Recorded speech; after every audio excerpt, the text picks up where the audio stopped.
এক ইহুদি নারী ছিল যার বন্ধু ছিল মা ফাতেমা। ভালোবাসা প্রেম মায়া মমতা ছিল তাদের অনুপ্রেরণা, ছিল তাদের অনুপ্রেরণা। মন দিয়ে শুনবেন, মন দিয়ে না শুনলে বুঝতে পারবেন না। এক ইহুদি নারী ছিল যার বন্ধু ছিল মা ফাতেমা। ভালোবাসা প্রেম মায়া মমতায় ছিল তাদের অনুপ্রেরণা, ছিল তাদের অনুপ্রেরণা। একে অপরের চিন্তা ভাবনায়, একে অপরের চিন্তা ভাবনায় গাথা মায়ারি বন্দনা। ভালোবাসা প্রেম মায়া মমতায় ছিল তাদের অনুপ্রেরণা, ছিল তাদের অনুপ্রেরণা। হঠাৎ করে সেই ইহুদি মেয়ের বাবা সেই ইহুদি মেয়ের বিয়ে ঠিক করে ফেলে। তো ইহুদি মেয়ের বাবা তার যত আত্মীয় স্বজন ছিল সবাইকে দাওয়াত করে। সেই ইহুদি মেয়ে গিয়ে বলছে, বলে আব্বাজান, বাবা তুমি আমার বান্ধবী ফতেমাকে দাওয়াত করেছো। সেই ইহুদি মেয়ের বাবা বলছে, বলে তুই পাগল হয়ে গেছিস? ওই ফতেমা ও গরিব ঘরের মেয়ে, ও যদি আমাদের বাড়িতে আসে আমাদের মান সম্মান থাকবে? কবি কি লিখছে, এক তারিখে ইহুদি মেয়ে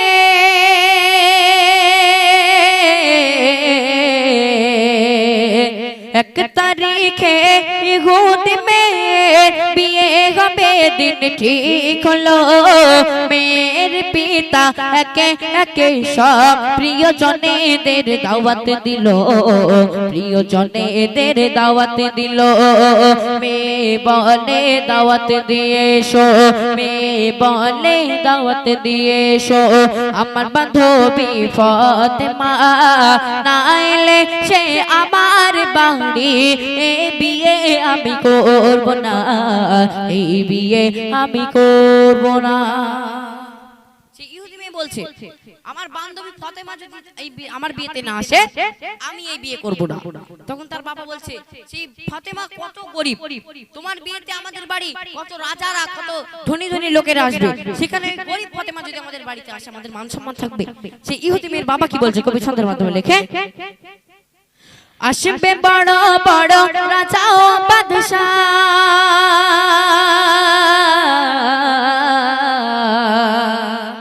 আসবে বড় বড় রাজা ও বাদশা তোমার বিয়েতে আমার বাড়ি। আর গরিব ফতেমা ছেঁড়া তার জামা, আছে কি তার কোন নূতন শাড়ি, আছে কি তার কোন নূতন শাড়ি? বাড়ির সম্মান হবে যে বদনাম, বাড়ির সম্মান হবে যে বদনাম। আসলে গরিবী ওই ফতেমা, শোনো ও বেটি তোমার প্রস্তাব মেনে নিতে আমি পারবো না, মেনে নিতে আমি পারবো না। ইহুদি মেয়ের বাবা বলছে, তোমার এই প্রস্তাব আমি মেনে নিতে পারবো না। তখন সেই ইহুদি মেয়ে অনেক বোঝানোর পর, অনেক বলার পর সেই ইহুদি মেয়ের বাবা রাজি হলো। বলছে, ঠিক আছে তোমার বান্ধবী এই বিয়েতে আসতে পারে, তবে হ্যাঁ একটা শর্ত।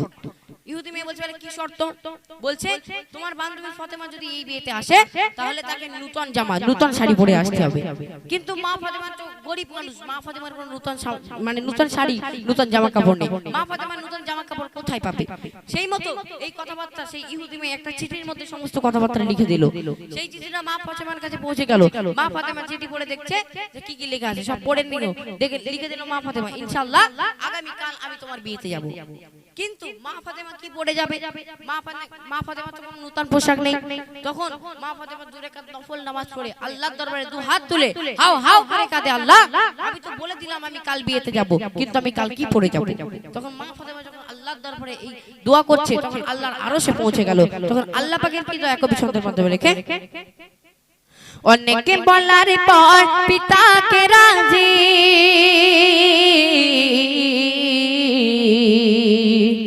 অনেকে বলার পর পিতাকে রাজি করে নিল ইহুদি মেয়ে। পিতা বলে বেশ তবে যেন সে আসে দামি পোশাক গায়ে দিয়ে, আসে দামি পোশাক গায়ে দিয়ে।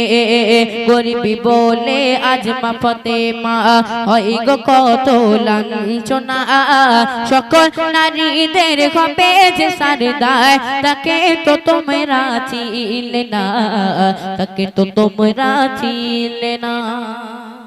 তখন আল্লাহ পাকের কি দয়া, মা ফাতেমার এই দোয়া শুনে আল্লাহ পাকের আরশ কেঁপে উঠলো। তখন আল্লাহ পাক সঙ্গে সঙ্গে জিবরিল আলাইহিস সালামকে বলছে, জিবরিল জান্নাত থেকে একটা সুন্দর পোশাক এবং একটা সুঘ্রাণ নিয়ে তুমি এক্ষুনি আমার হাবিবের কাছে চলে যাও। সেই মতো জিবরিল আলাইহিস সালাম জান্নাত থেকে সুন্দর উপহার নিয়ে আমাদের নবীজি সাল্লাল্লাহু আলাইহি ওয়াসাল্লামের কাছে চলে আসলো। এসে নবীজির কাছে দিয়ে দিল, বলছে যে এই উপহারটা আল্লাহ পাক স্বয়ং আপনার মেয়ের জন্য পাঠিয়েছে। একবার জোরে বলা যাবে সুবহানাল্লাহ? একটু জোরে বলো সুবহানাল্লাহ। তখন সেই উপহারটা নিয়ে আমাদের নবীজি সাল্লাল্লাহু আলাইহি ওয়াসাল্লাম মা ফাতেমার বাড়ি চলে গেল। গিয়ে দরজায় টোকা মারছে, বাড়িতে আছো ফাতেমা? তখন মা ফাতেমা দরজা খুলে দিল। নবীজি বলছে এই উপহারটা নাও, এটা আগামী কাল খুলবে তুমি। তখন এই বলে নবীজি সাল্লাল্লাহু আলাইহি ওয়াসাল্লাম সেখান থেকে চলে গেল। তখন নবীজি সাল্লাল্লাহু আলাইহি ওয়াসাল্লাম সকালটা যখনই হলো আবার তখন সেখানে আসলো, এসে বলছে বলে ফাতেমা বাড়িতে আছো? মা ফাতেমা দরজা খুলে দিল। বলছে উপহারটা কি তুমি খুলেছিলে? তখন মা ফাতেমা বলছেন না বাজান, আপনি বারণ করেছিলেন, আমি সেই বোঝা খুলিনি। আর এটা যদি আমাদের ঘরের ফাতেমা হতো, যদি বাপ বলছে বলে কোচি এলে এই জিনিসটা আজকে রাতে তোর ঘরে রাখ, কাল সকালবেলা নেবো, উপহারটা নেবে, দরজাটা দেবে, গিয়ে ঘরের মধ্যে যাবে, গিয়ে কি করবে আগে ভালো করে ছেড়ে গুড়ে দেখবে এর মধ্যে কি আছে, তারপর মেনে স্বাদ মিটবে, তাই না? কিন্তু না, এ হচ্ছে আল্লাহ রাসূলের বিয়ে, তাই না? তখন আল্লাহ রাসূল বলছে যে ফাতেমা এবার তুমি উপহারটা খোলো। তখন মা ফাতেমা সেটা খুলে দেখছে, জান্নাতে একটা সুন্দর পোশাক এবং জান্নাতে একটা সুঘ্রাণ। জোরে বলা যাবে না আরেকবার সুবহানাল্লাহ? সেই মতো উপহারটা পেয়ে মা ফাতেমা সেই উপহারটা পেয়ে খুশিতে ডগমগ হয়ে তখন মা ফাতেমা সেই উপহারটা পরে নিল, সেই সুন্দর পোশাকটা পরে নিল, গায়ে সেই সুন্দর পারফিউমটা মেখে নিল, নিয়ে চললো কোথায়? বিয়ে বাড়ি। বিয়ে বাড়ি যাওয়ার আগে নবীজি সাল্লাল্লাহু আলাইহি ওয়াসাল্লাম বলছে বিয়ে বাড়ি যাচ্ছে যাও, তবে তিনটে কথা মাথায় রাখবে। কি? এক নাম্বার, কোনো পরপুরুষের সঙ্গে মেলামেশা করবে না। দুই নাম্বার, কোনো পরপুরুষের সঙ্গে মেলামেশা করবে না। দুই নাম্বার, এমন কোনো নারীর সঙ্গে মিশবে না যে অন্য পরপুরুষের সঙ্গে কথা বলে। বলেছে এবার তুমি যাও আর ভালোভাবে পর্দা করবে বলে মা ফাতেমা বিয়ে বাড়ি চলে গেল। সেখানে গিয়ে কি ঘটনা ঘটছে কবি ছন্দের মাধ্যমে লেখে, যখন ফাতেমা আসলো সে বাড়ি,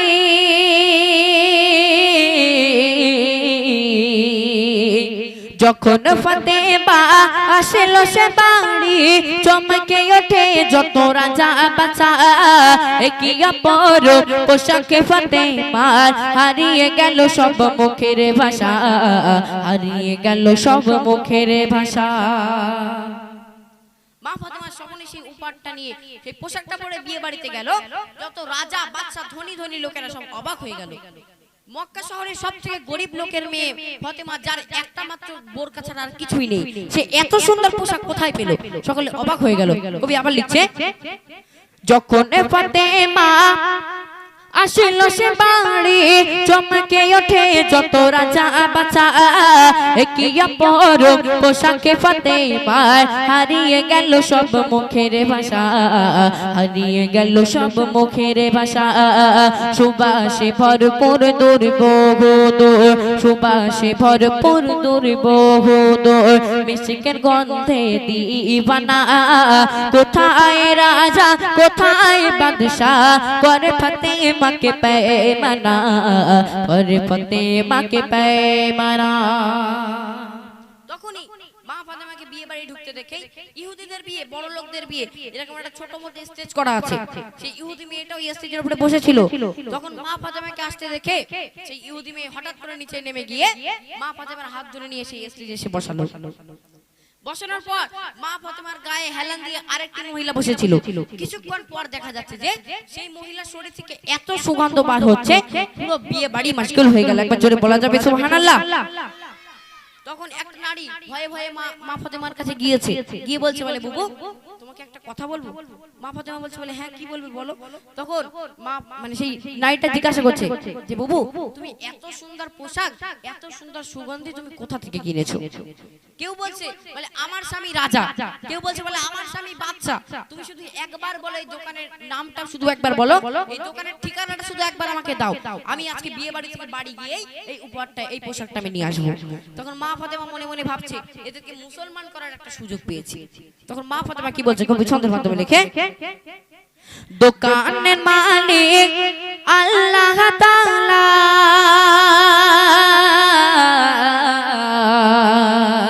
দোকানের মালিক আল্লাহ তাআলা পৌঁছায় দারে দারে জিবরিল আমিন সেই দোকানে যাবার সুপথ ইহদিনাস সিরাতাল মুস্তাকিম ইহদিনাস সিরাতাল মুস্তাকিম। মা ফাতেমা বলছে দোকানের মালিক স্বয়ং আল্লাহ পাক রব্বুল আলামিন, একবার জোরে সোরে বলা যাবে সুবহানাল্লাহ। এবং সেই দোকানের যে ডেলিভারি বয় যেই উপহারটা নিয়ে যে বাড়ি বাড়ি পৌঁছে দিয়েছে সে হচ্ছে জিবরাইল আলাইহিস সালাম। মা ফাতেমা আবার বলছে শুনুন, দোকানের মালিক আল্লাহ তাআলা পৌঁছায় দারে দারে জিবরিল আমিন সেই দোকানে যাবার সুপথ ইহদিনাস সিরাতাল মুস্তাকিম ইহদিনাস সিরাতাল মুস্তাকিম। শোনো ইমরান ফাতেমার বায়াত, শোনো ইমরান ফাতেমার বায়াত, অশ্রু ঝরে সব চোখের কণা একে একে সব ফাতেমার হাতে পড়ে নিল যে কলেমা, পড়ে নিল যে কলেমা।